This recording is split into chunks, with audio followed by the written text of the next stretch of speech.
Hi, my name is Adriel William, and in today's video, I'm going to share with you a story, an observation, a kind of lesson that I've learned in 2016 when I migrated to United States. One of my cousins who actually inspired me to actually move and pursue a life in the United States from a professional standpoint. He's somebody who gained a Harvard degree, have massive business, lives a prosperous life in many aspects. He actually taught me a very good lesson. He was sitting down with me in his car. We were driving down, and he said, "Actually, if you want to be successful in United States, and I think it goes all across the globe, it's not just about your degrees or your qualification or your certifications. It's actually your ability to deal with human beings." And at that time, it gave me a very vague idea. But over time, when I came across many other successful people, I saw something like a common trend. And then I also came across a research that talk about why some people are more successful than others. And they actually pointed out that there are two elements. Number one is your ability to be competent in your field, and the second is having the ability to show warmth towards others.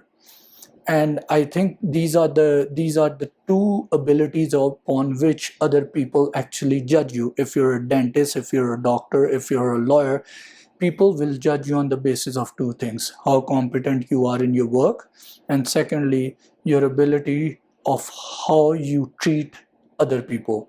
These are the two things they look upon. And when I'm talking about competence, what does it mean? So gaining competence in any field, whether it's basketball, whether it's baking, whether it's dentistry, whether it's law, the recipe or the key to success in gaining competence is having high quality repetitive practice.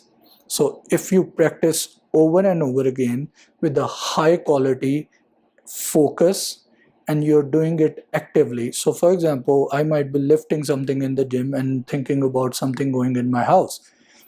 Well, that's not a high quality repetition, that's not a high quality practice. When you're actually doing something like playing guitar and you're thinking about it, that what you're doing and you're feeling what you're doing, that's what is called a high quality repetition.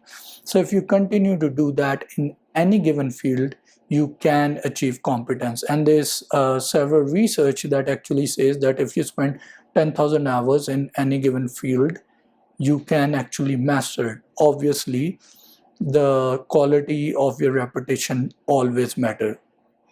The second aspect was having warmth when you're interacting with other people, and it means how you treat them. And this is a very, very important factor. If you look at people who are really good leaders, people who have a lot of charisma, people who are really successful businessmen, doctors, engineers, their ability to communicate with other people, their ability to make other people feel special is very high on their list. So let me give you an example. If there are two doctors and both of them are doing a surgical procedure, but one of them had very good communication and has the ability to make their patient feel special, have the ability to hear this patient before they go into the surgery.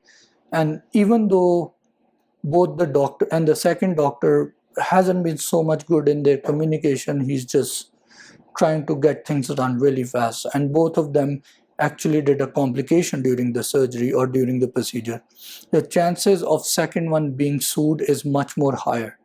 It's not that there was any difference in the skill set, it's actually the reason, the way he communicated or dealt with the patient in the first interaction has been carried on now. The patient already feels that the doctor didn't hear me, he doesn't care about me, and if he did a complication or a hazard, he did it on purpose, and the patient will be more willing to sue him or take a legal action against him.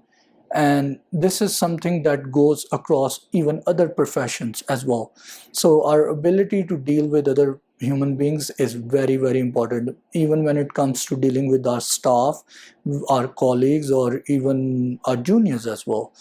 Because one thing I've learned over time, one of the most important thing, whether it's dentistry or whether it's communicating with anybody else, is the ability to strive to be authentic in your interaction.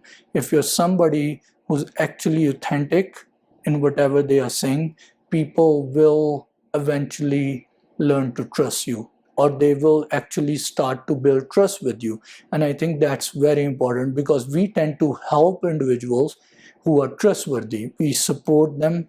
We actually end up giving them a push, or helping people in their success that we believe are trustworthy. And I think incorporating these two fields in your life are very important. It's practicing more and more and more again. Even though if you're not good at something, it doesn't matter. Every master was once a student.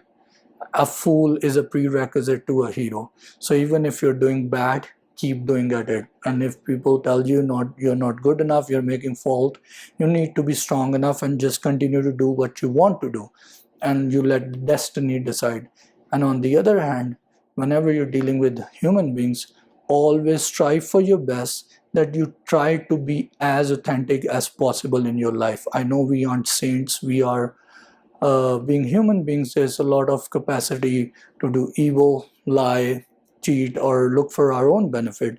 But one of the things that really helped me over time is to understand there's something called, according to psychologists, the shadow of human beings. And I talk about this all the time in my videos, and it has helped me a lot in my personal life, is that there are parts of our personality that we are embarrassed of, or we don't like them, or we don't want to share it to the other world. We actually deny them that we have these in our personality. So what we do, we suppress them all the time. But individuals who actually embrace that, yes, I have the ability to do evil, I have the ability to act stupid, I am as evil as the person who's sitting in front of me, actually makes you much more of a stronger human being. And trust me on this, if I'm dealing or I'm doing a business deal and somebody comes up and say, I'm a really nice person, I never lie, I'm a saintly person, I don't want to interact or do a business with that individual. I want to interact or do business with somebody who has the ability to say, I'm as crooked as you are, but I will keep myself tamed. I will keep myself in a much more, I will act out in a more beneficial way, that I won't do any harm to you, and I trust you will do the same towards me. And that's something which is much more authentic at both levels. And when you include this in your psyche, you're able to form much stronger bonds on a professional level and in your personal life. And I'm not saying this from a Machiavellian manipulative way, that you're manipulating people. You're actually trying to build better connections, because what happens on the long run of life, like eventually in decades, 10 years uh, down the line, in 20 years, people will remember you as a far better professional, and they would want to deal with you or interact with you if you have these certain qualities in your life. And the reason I wanted to make this video is because I come across professionals who are really good in their field, in their clinical work, but the way they treat their staff, the way they treat their colleagues, is something that can be much more improved. And I personally feel there's a lot for me to improve in, but I feel like this is something where there is certain growth, there's opportunity of growth. For example, I've seen a lot of professionals who carry this attribute in their personality, that they tend to look for other people's weakness. They strive or thrive on actually other people's weakness, and they feel that it makes them a bigger person if they find the weaknesses of other individual beings. And maybe we all are guilty of this, that sometimes when I can't do good enough, I'll say, hey, look at my partner, he can't even do that. And why I'm doing that is in order to boost my own ego, in order to feel bigger in my life. And this is something that you will see very much common in a lot of professionals around you, or maybe even in your own self. And I feel like that's something which successful people, or people with strong moral and ethical grounds, are able to overcome. And I say this is because even from, if you read really ancient texts, religious texts, even in biblical context, there's always a saying that look at the log in your own eye before you look at the speck in your brother's eye, because we have a capacity to point out at other people just because we feel good about ourselves. And I think that's a human psyche, actually a compensatory mechanism to not to take responsibility of the problems that are going within us and just point out at other people so we can have a better sleep, because that makes us feel like a better human being. So I just feel like there are these certain aspects, really small minor aspects lying in our psyche, and if we are able to understand our psyche a little bit better, it eventually makes us a much better professional on the long term. And I think that's what separates the wheat from the chaff. That's what separates the champion from the average, is that your ability to look at these minor details and consistently work on them. That's what actually outgrow you from what you are today. And I hope this video has been beneficial for you. Do like and subscribe to the channel, and hopefully I'll see you in a more meaningful video. Thank you.